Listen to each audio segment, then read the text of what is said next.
So hey guys, and welcome to the Random Watch Dude channel. Thanks for joining me for another video, and I'm back out in the garden today. It's been a little while actually. We're well and truly into the New Zealand winter now, the start of winter. We're now into June, which of course here in the southern hemisphere means that we're into winter, not summer. And the weather's been pretty bad lately, guys, so I haven't really been able to make any videos out here in my garden, which is what I normally like to do. And also I've been struck down a little bit with the old COVID-19 family-wise over the last couple of weeks, which has made, you know, the willpower to get excited about talking about watches has been a little bit difficult lately, if you'll forgive me. So sorry about the lack of videos over the last 2 or 3 weeks, but feeling good now, back into action. Nice day here, nice winter's day here in Auckland in New Zealand. So here we go with a couple of videos, guys, that I'm going to record whilst I'm out here on a nice day. And I'm going to start my first video talking to you about the exit watch. Now I know this is a subject that some of you get a little bit irked about, is the exit watch. There's no such thing, and of course I need to explain what an exit watch actually is. An exit watch is a watch, the one watch to rule them all, the one watch that takes away the pain and the agony that we suffer as watch obsessives. The pain and the agony that we suffer as watch obsessives when we're trying to decide which is the one watch that will take us to the end of our days in happiness, in horological happiness for the rest of our days. Just one watch. Now today I'm wearing my Tudor Pelagos FXD Marine Nationale. This is a superb watch, guys. This is not an exit watch. This can't be an exit watch because it doesn't have a bracelet, and I'm a bracelet guy, but it is a fantastic rotation watch. But no, I am going to talk to you about an exit watch which I own. And this is like a real epiphany in some respects, guys, because I already own my exit watch, and I'm going to show you what that watch is today. I'm going to talk to you about that watch. That is a watch which has been in my collection for a fairly short period of time. And when I first bought it, it didn't immediately strike me that I'd found my exit watch, the watch that was going to remove the agony, the horological agony of being a watch obsessive. But I have found it. And the reason I know that I found it, guys, even though I didn't know it when I bought this watch, is because over a period of the last few weeks and months, my watch agony, my watch rotation agony has significantly subsided. And that is a message to me from the horological gods that I now have found my exit watch. So I'm going to talk to you about what that is. But before I get into it, guys, let's roll the intro.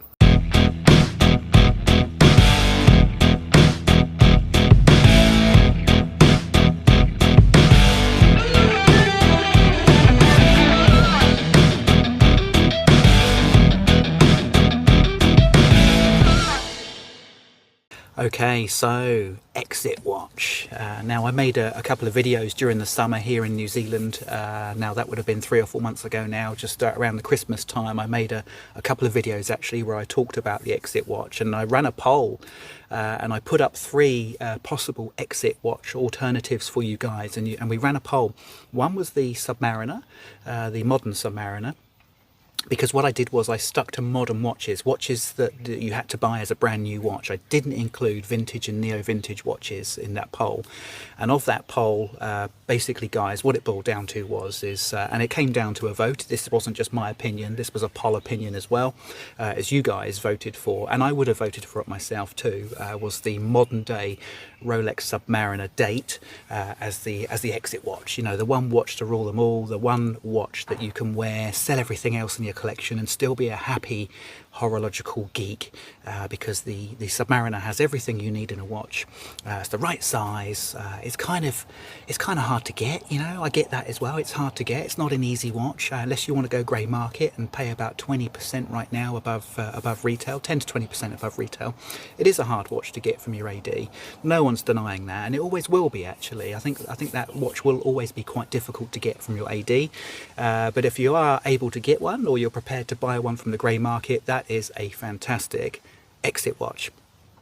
Now, the problem is with the Rolex Submariner, this is the one hiatus, I guess, with the whole I guess you could say the whole Rolex side of things as well is, you know, people like to steal Rolex, don't they? People like to nick Rolex. They like to pinch them off of you, and this is a very common issue, of course, in many parts of the world now. Is you can own these lovely watches, but you can't actually necessarily wear them.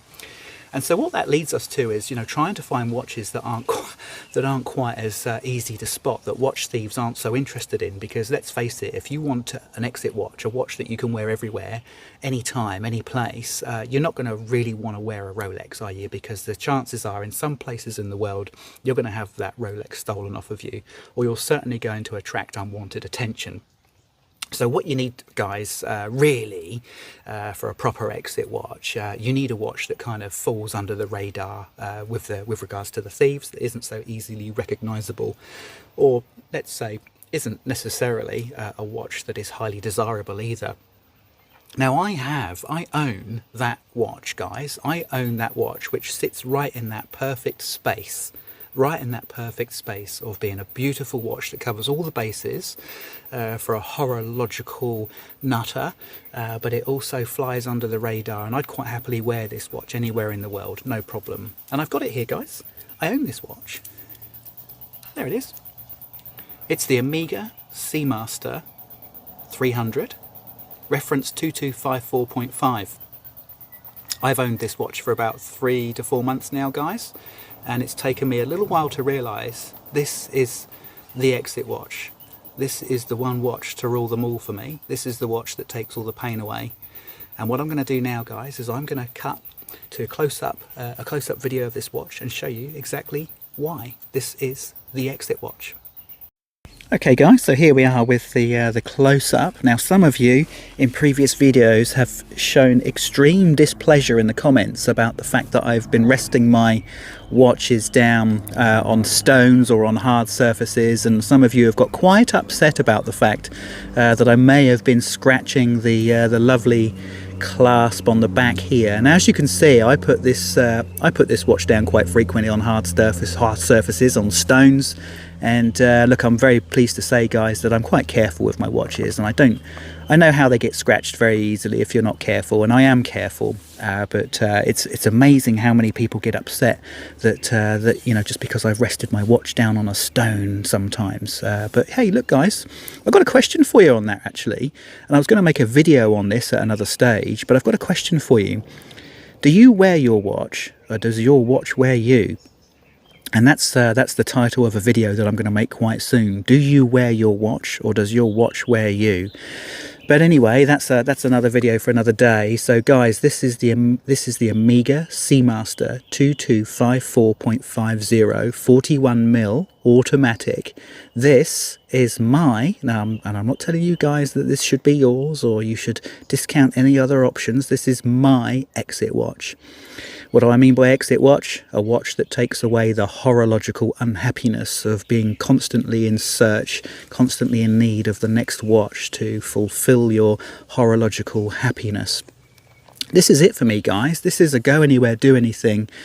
Pretty much a watch that I could sell my entire collection and just keep this one watch, and this would make me a very happy guy. Now I'm pleased to say that, because I think there are some watch collectors out there that never get to that stage. I'm happy to say that I've reached that stage. Does it mean that I'm suddenly going to sell all my other watches and just go down to being a one watch guy? No, of course it doesn't. I mean, what kind of a watch geek sells all his watches and just goes down to one? But what it does mean, guys, is I'm satisfied. You know, and there's a great deal of, I guess, there's a great deal of space that we need to explore, I think, in some videos with regards to the psychology of collecting watches. And you know, for a lot of us guys, we're never really satisfied, are we? You know, and I've got to say that since I bought this watch, and certainly in the last few weeks, I've been satisfied as a watch collector and as a watch wearer. I've been satisfied now that I've got this watch, and I wear it a lot. And I will say, actually, it's just recently come back from service. So I bought this watch from Japan. This watch dates back to the year 2000, 2001, by the way. So it's well over 20 years old now. I bought it from Japan. It was in very good condition. It came with the original papers. And a couple of months ago, I got it back from service. I put it in for a full Omega service. It was running about 3 or 4 seconds a day slow. And I got to the stage where I realised that I wasn't ever going to want to sell this watch. This was a keeper. So I decided to put it in for service. And it went away and I missed it. I actually missed it whilst it was at service, and that was the first indication to me that, hey, I may have found an exit watch here. I'm really missing that watch, even though I had other watches to wear. For example, in the meantime, you know, I'd got myself my Tudor Pelagos FXD Marine Nationale. I'm sporting it here on a strap, on a NATO strap, which is too small. There you go. Get over it, you guys with OCD, or you'll be hating this right now, won't you? I'm wearing a watch with 22mm lugs with a 20mm NATO on it. You're going to hate that, aren't you? But this actually wears surprisingly well on a 20mm NATO. I actually prefer it on a 20mm NATO than I do on the 22, by the way. So figure that one out. It's a lot more comfortable. Hey, this watch, I wore this watch a lot whilst my Omega was out at service. And this is a lovely watch, by the way. Really, really enjoying this watch. It's just different. It's just exciting to wear. It's a real kind of subtle blue, and it's all matte as well. It's got all the ceramics and the sapphire glass. It's made of titanium. It's got the fixed lug, so you have to wear it on a NATO. So this is a really nice, unusual, different, highly spec'd watch. So how could I possibly, now that I've found my exit watch, sell this and just wear the exit watch? That's not how it works, guys, is it? This is just this watch is too good, and that's the thing. We've got watches in our collection that are just too good. They might not be an exit watch. They might not be the one watch that rules them all, but they're too good not to wear. Anyway, this was being worn a lot whilst my Omega was out at service, and I got the watch back, and I've got the parts that they took out during the service. And that's the great thing, you know, Rolex, take note of this. You know, when you send a watch away to Omega for a service, you get the parts back that they replaced, so you can see exactly what's been replaced. And they replaced the sapphire. Sapphire had a couple of little nicks on it, so I asked them to replace that. They've obviously replaced the spring bars. They've replaced the seals. You can just see down there's the little helium valve seal. They also replaced the crown. I asked them to replace the crown because there was only literally about half a turn's worth of thread on the crown. So I've asked them to replace the crown, and they did. They also replaced the hands, by the way. I didn't actually think the hands needed to be replaced, but let me just open the packet and show you that. But they did actually replace the hands, and I've got a feeling they replaced the hands as a matter of course, whether they need them replaced or not, because of course the hands have got, you know, the loom in, so functionally I think it's quite good to replace the hands anyway, because you get a fresh set of hands with that lovely fresh loom in them. So these are the old hands, and as you can see, you know, these are the old hands. There's nothing wrong with them. They look brand new to me. Even the red on the seconds hand, which quite often fades to pink and then, you know, just kind of disappears to white. That's still a lovely red seconds hand there, so nothing wrong with it. I'm actually really glad to have these hands back, because what I'm thinking of, I've got another little project that I wanted to share with you now, is I'm thinking about buying myself a 253 1.8 and putting these sword hands on it, because of course the 253 1.8, famously the blue Pierce Brosnan era Bond watch, has skeletonized hands. I'm actually thinking about buying one and putting these hands on it. What do you guys think of that idea? Has anyone tried that? Let me know.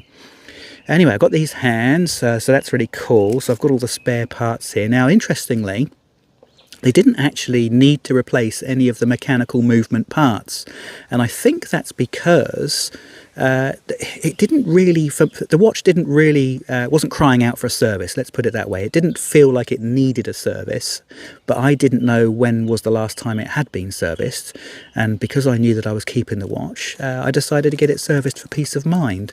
And it's not cheap. You know, I'm very fortunate in the fact that I could afford to throw that kind of money at a service that wasn't strictly necessary, but I knew that that was the right thing to do for me for this watch. So here we are, guys. Here we are. This is it. This is the exit watch.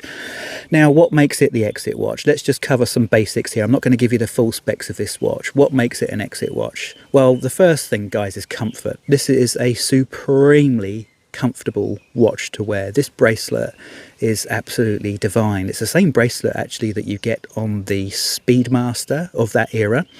It's very straightforward. It's actually a 5-link bracelet, isn't it? Because it's got the little polished sides to the center link there. It's a 5-link bracelet, but it kind of, you know, looks and wears like a 3.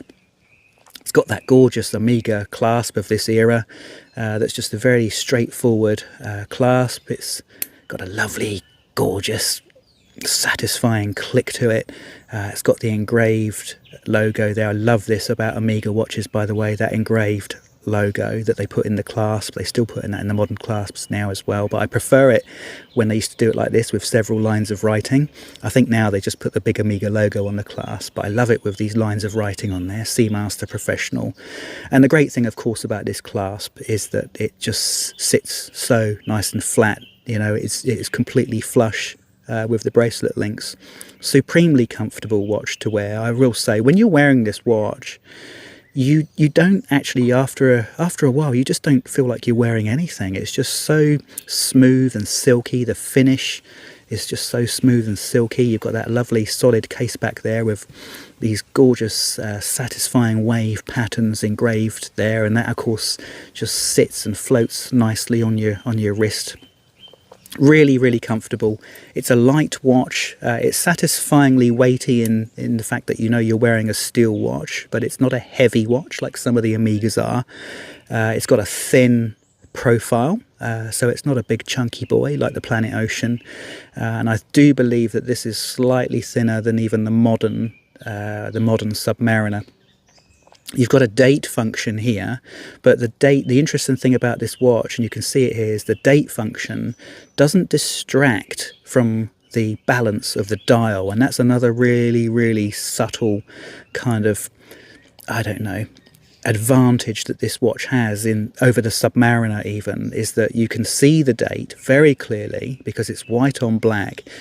Obviously you don't have the Cyclops that the Submariner has, but also you don't lose that plot of lume in the right hand corner there. So at night, for example, when this watch is beaming, which it does at night because it's got such a huge helping of lume, you don't actually sort of lose the balance of the dial because the date's there, but you've still got a nice big dollop of lume at the 3 o'clock position. So yeah, really cool. And of course the hands, the sword hands, you know, they're just absolutely loaded with lume. They really pop at night. You've got the lovely big pizza 12 o'clock lume plot there that absolutely beams at you. You've got a nice little lume dot there in the bezel, and on the bezel, guys, it's an aluminium bezel. The numbers, as you can see here, are huge. They couldn't have made those numbers any bigger on the bezel. And you know, I've mentioned this before about this watch.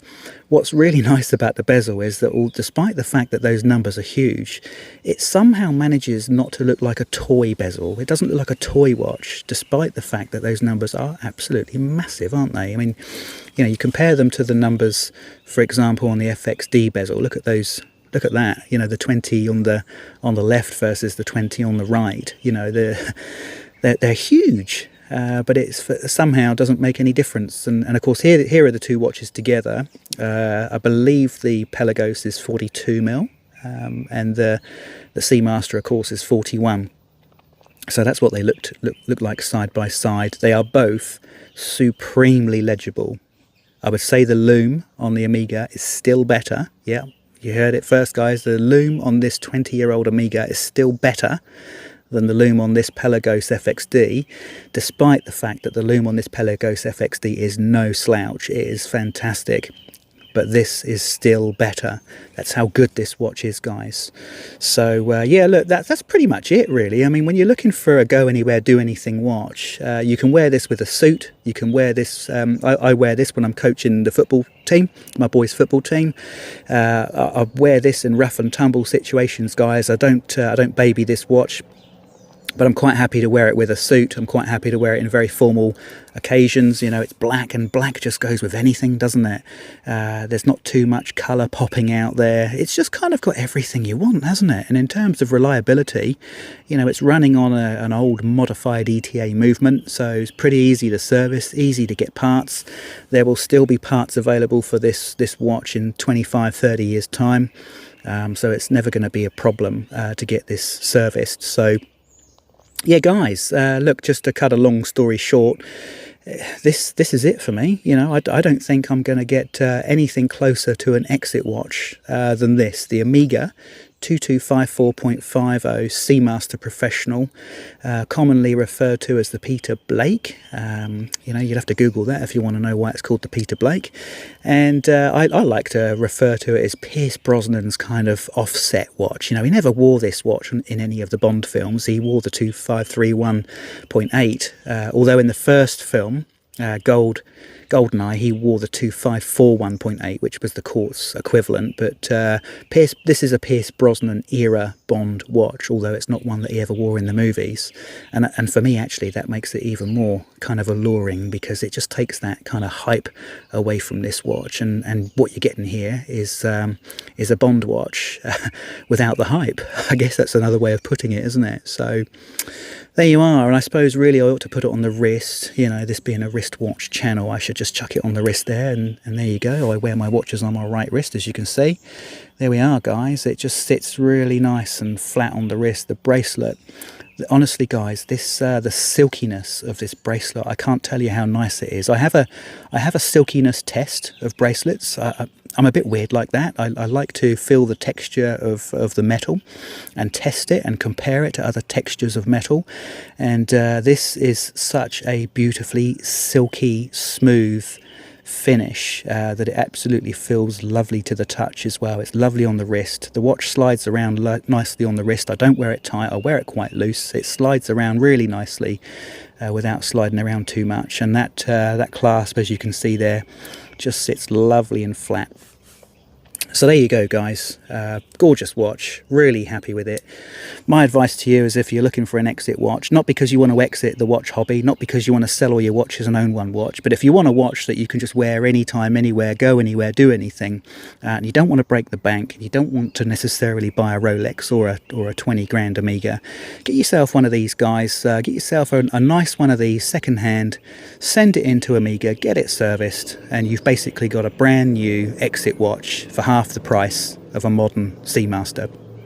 So there you go. There is the exit watch, the Omega Seamaster 2254.5. Now, I know that I'm probably going to get some of you really excited about this watch, and some of you are going to probably drop comments in to say that no, I've got it completely wrong.